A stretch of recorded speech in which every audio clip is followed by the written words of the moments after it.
Hi and welcome to Destination Michigan. We're here to explore the beauty, creativity, and destinations in our Great Lakes state. Tonight we'll meet some outstanding Michiganders, and we'll travel across the Mitten to visit the communities that make Michigan unique. Our journey commences in Charlevoix tonight, home to Northern Michigan's very own fairy tale, Castle Farms. Then we'll visit 4 floors of exhibits at the U of M Museum of Natural History, including Michigan's largest display of dinosaurs. And we all had one as a child, the treasured toy, the teddy bear. We'll explore how the toy came to be, thanks to a stop in Chelsea. We'll then wrap up tonight's show over a cup of coffee as Bob Garner sits down with one of his longtime friends from the Michigan Department of Natural Resources. I'm Courtney Jerome, and you're tuned in to Destination Michigan. Support for Destination Michigan is provided by the CMU Bookstore. T-shirts, sweatshirts, hats, maroon and gold memories, and an official outfitter of Adidas apparel at the Central Michigan University-owned and operated CMU Bookstore. Online shopping 7 days a week at cmubookstore.com. The CMU Bookstore, online at cmubookstore.com, on campus in the University Center, and game day locations at Kelly Short Stadium and the CMU Events Center.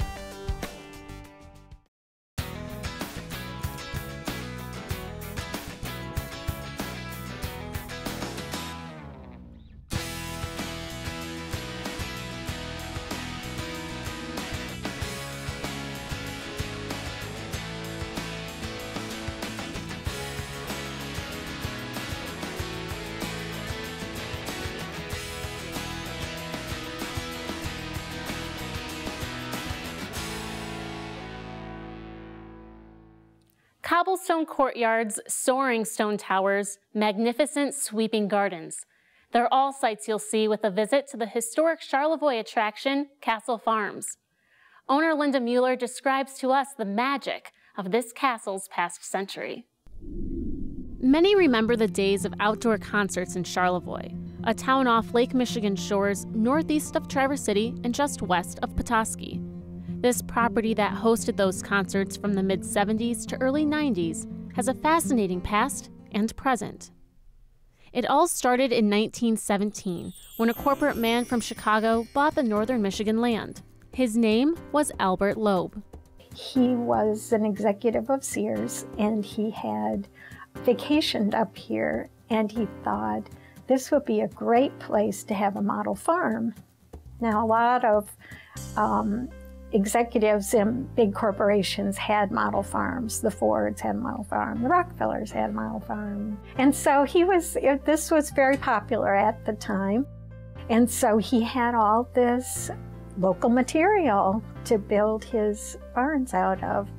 So if you look at the stones in the wall, you can see how varied the stones are. It's all local field stone.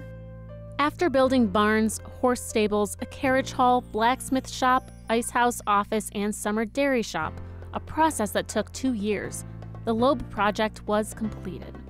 Loeb Farms soon became the largest employer in Charlevoix County, with more than 90 people working there. But nearly everybody in town, it's a very small town, and nearly everybody has someone who either helped build the castle or worked here during the years that it was operating, which is fun. And some of those people are working here now, which is fun too. The Loeb Farm was a Charlevoix success. The dairy barn used the latest farm equipment sold by Sears. Their castle was consistently setting records for milk production. And they opened a cheese factory right on site. In the late 1920s, farms throughout America were going bankrupt. The Charlevoix community was certain their flourishing farm wouldn't be like the rest. But in 1924, a sudden event affected the Loeb family. Well, Mr. Loeb ran the farm for a number of years, and then he died of a heart attack in 1924.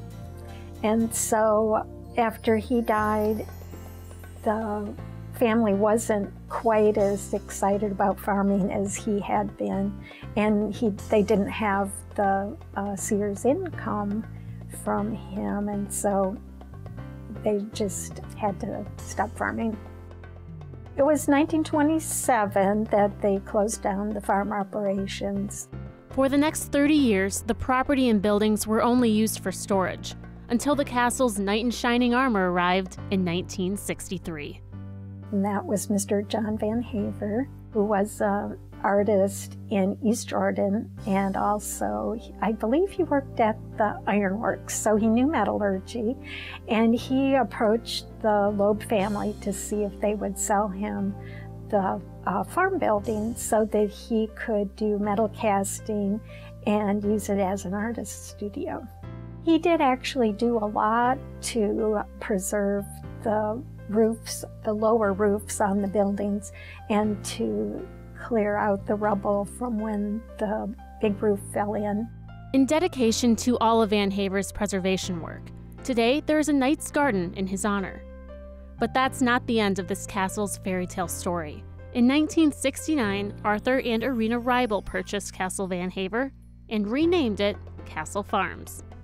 Mr. Reibel tried a lot of different things out here, but what he's really known for is that he decided to do rock concerts. And so he contacted a company that would supply him with rock stars.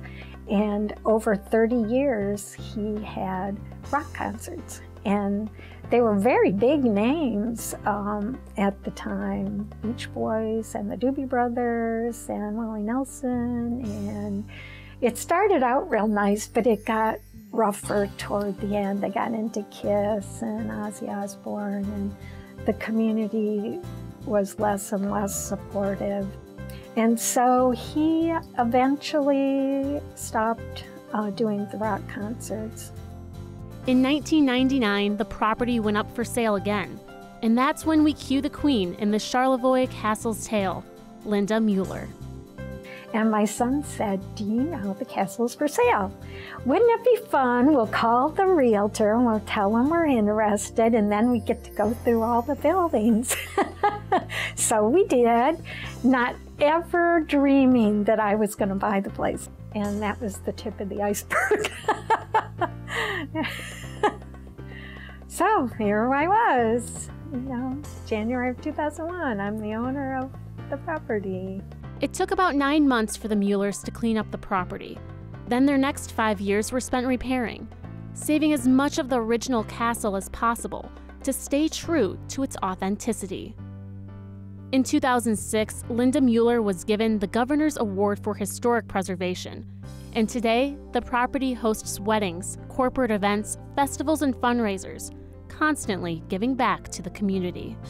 Well, we didn't know what we were going to do with it to begin with, but we just want to be a blessing to the community. So we don't do anything that the community wouldn't support, and we hire a lot of the young people.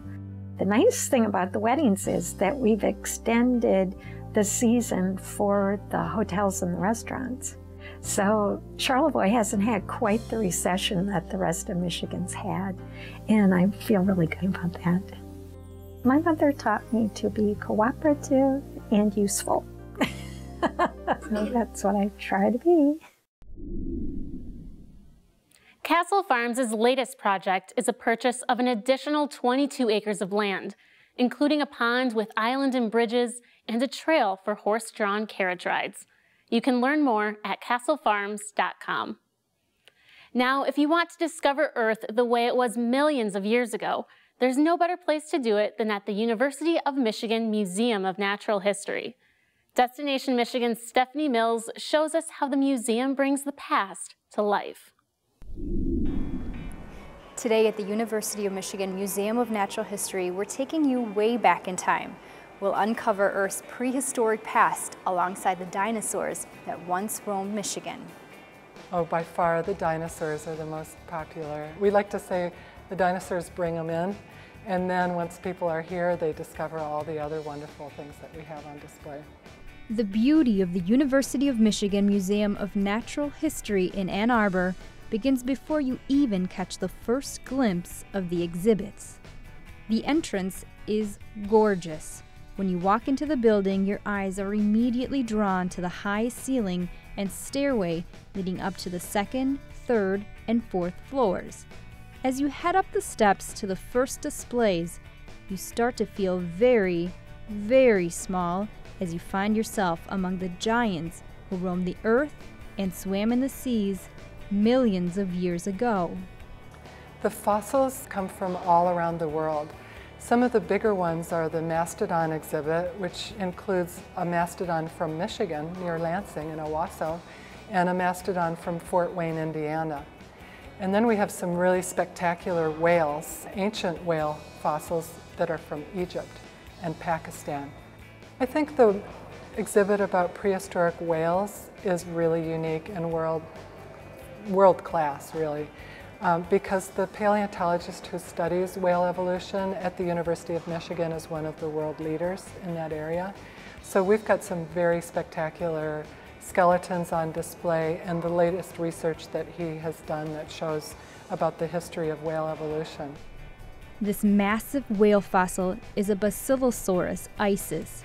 It lived 37 million years ago and is more than 45 feet long. It's really hard not to find yourself staring at it in awe. Our mastodon exhibit is also really spectacular, not just because the mastodons are big, but also because they're from here. You know, anyone in Michigan has the potential of finding a mastodon in their backyard. These are all specimens that were found on somebody's land, you know, when they happened to be digging.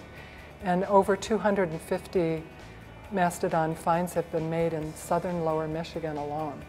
So it's really neat to see natural history from our own state and region. When you come to the museum, you'll be amazed at what you'll see. Here, you'll find the largest display of dinosaurs in the state. We have a lot of educational programs, and some of them are offered frequently. We have a free tour of the dinosaur exhibits. So anybody can come. We ask people to put their name on a list, and then they can have a docent-led tour of the dinosaur exhibits. The third floor showcases Michigan wildlife, from the state animal to large and small predators to creatures who grace the skies and those who live underwater. There is a lot to see and learn, not just about the past and present, but also about what's in store for the future. A lot of our exhibits are about the past. We are a natural history museum, so we do have a lot of displays about what's happened in the past. But nature is still all around us, and there are a lot of changes happening in the natural world now that we read about in the news. We have some exhibits in our Michigan wildlife area that are about things like extinctions. Some of the insects, for example, the emerald ash borer that first appeared as an invasive species in southern lower Michigan, and the impact that those kinds of changes in our natural areas are having.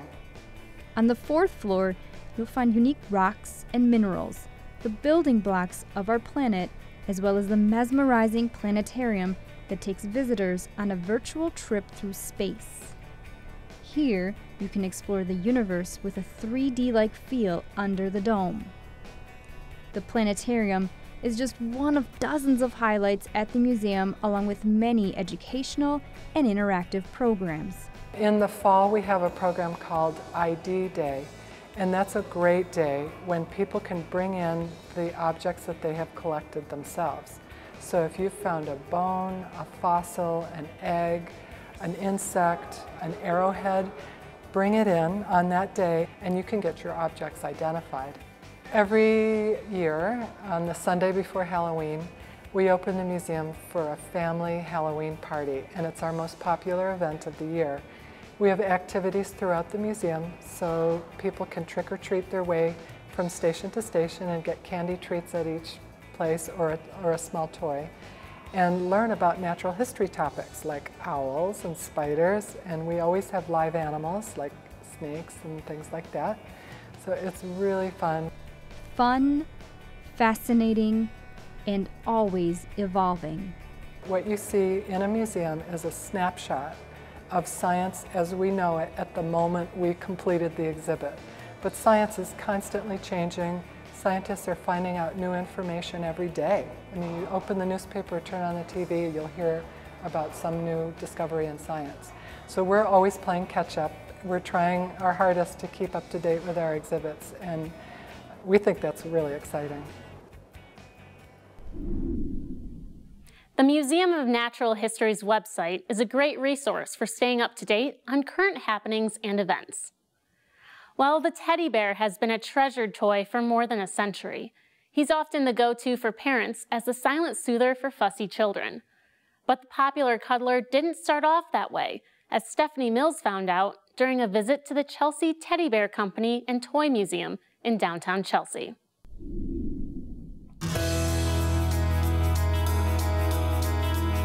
When you first walk into the store, right away your eyes are drawn to the hundreds of teddy bears throughout the room. From brown to pink, big and small, here you'll find teddy bears and other stuffed animals in all shapes and sizes. But tucked among the shelves and along the walls, behind glass doors, are bears and toys not nearly as colorful, but rare and timeless pieces of history. We have one of the very first teddy bears to ever come to the state of Michigan. It was one of two. The Attorney General at the time bought them for each of his daughters. And we have the one here with us still, and the other one is actually located in the Smithsonian Museum in Washington, D.C. So this bear right here, his name is PB55. He was the very first teddy bear that Margaret Steiff and Richard ever created. His name is not as fun as like some of the other bears that we have, but back then they gave the bears names, something they could remember, like it stood for things. So PB's name, the P stands for plush. B is a German word which means fully jointed, and then 55 centimeters tall is how tall the bear stands. Margaret Steiff was a pioneer of her own time. She was confined to a wheelchair after getting polio as a young child and worked as a seamstress making tomato pin cushions at a felt factory in Germany. She started collecting red and white scraps for herself to make something a little bit more unique, and that is actually why we have any sort of plush toys today. So she actually created an elephant that was meant to be a pincushion until Richard came over to her home and he saw the stuffed elephant and he thought of it as a toy. In 1880, Margaret became the first woman to start her own company, the Steiff Company in Gingen. 22 years later, her nephew Richard had the idea of creating a bear with movable arms and legs. Thus, the teddy bear was born. Although they don't carry a line of Steiff bears to buy at the Chelsea Teddy Bear Company, it does serve as a great family tree for the beloved toy and sorts out fact from fiction. A lot of people think that Teddy Roosevelt actually invented the very first teddy bear, which he did not. Margaret Steiff did. Teddy Roosevelt just happened to be right around the same time, 1901, 1902 time frame when the very first stuffed bear came out.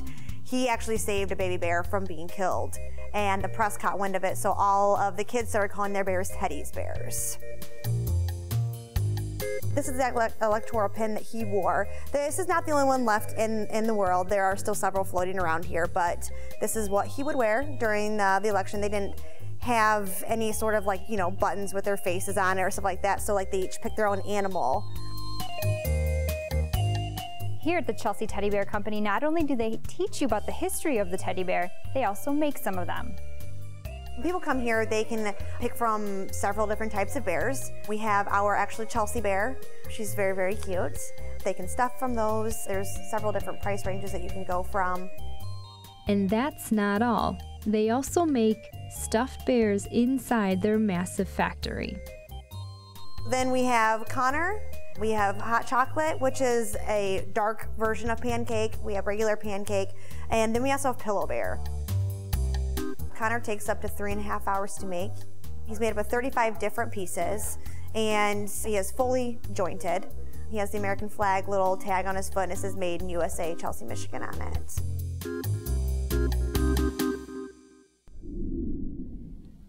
Richard Steiff eventually moved from Germany to Jackson, Michigan, And one note to make is the PB55 on display at the museum is not the original, but a replica. To learn more about the Chelsea Teddy Bear Company, you can head to their website, chelseateddybear.com.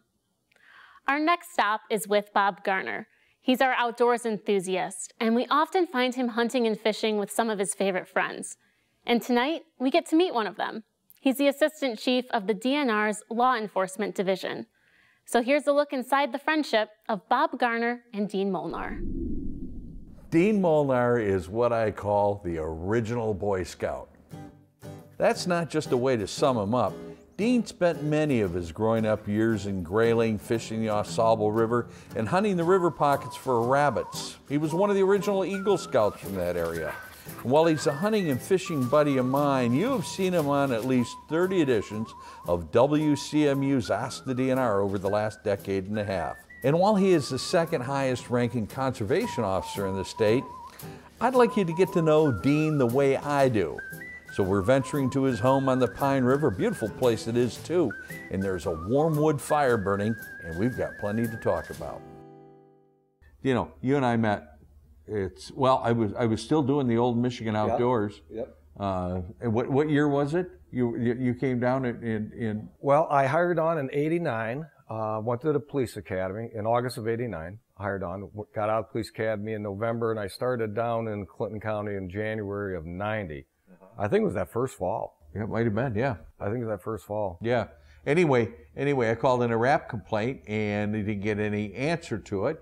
And somebody noticed it and sent you out, as I recall. There was a knock on the door, and that's the first time I laid eyes on you. Yeah, that was interesting because as a field officer, you normally don't get called by the chief. Yes. Really? Herb Burns was our chief, who I still consider to be my chief because he was there for a long time and just my friend, phenomenal man.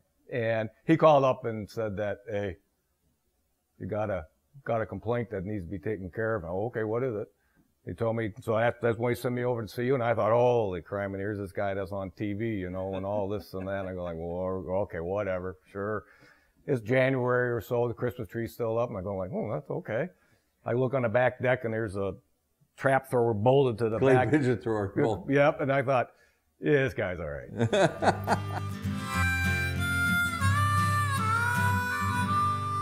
We made a lot of memories, but that's of course what the outdoors is all about. Absolutely. But the other thing that people don't know about you, Dean, that I think they should know too, is you put your money where your mouth is too. Ducks Unlimited, National Wild Turkey Federation, all those groups. You're head of the National Wild Turkey Federation chapter here in Cadillac, and that's extra stuff. Why do you do it?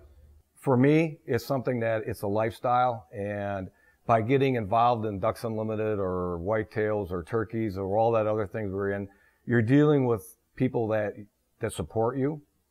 Hunter education is just, those volunteers we have are just phenomenal to work with. And you associate with them because everybody's got a common goal. They want to protect the resource. You know, I've been very fortunate for my career that I get paid to do this. These folks volunteer their time to do it. You know, to raise money for conservation, to do projects or whatever they want to do. It's exhilarating to work with these people. Yeah, we've been through a lot of different wars together and a heck of a lot of good times. Oh, absolutely. When you're through, when you call this career done, when you put in that final retirement notice and to have a party or not have a party or however you want it done, we still got to be able to sit down, drink a cup of coffee, and shoot the breeze, and maybe get outdoors and enjoy this great old state of Michigan. Bob, that's one of the advantages that I'm looking forward to, is that we're actually going to be able to do it more. That's what I certainly hope. Me too. You know, I mean, I love what I do. I absolutely love what I do and the officers I work with. It's going to be hard to walk away, but when I walk away, I'm going to need something to fill it in. So, I'm going to be looking forward to doing a lot more fishing, a lot more hunting, a lot more just getting outdoors. And a little turkey calling. And a little turkey calling. One of these days, I'm going to shoot one of those things.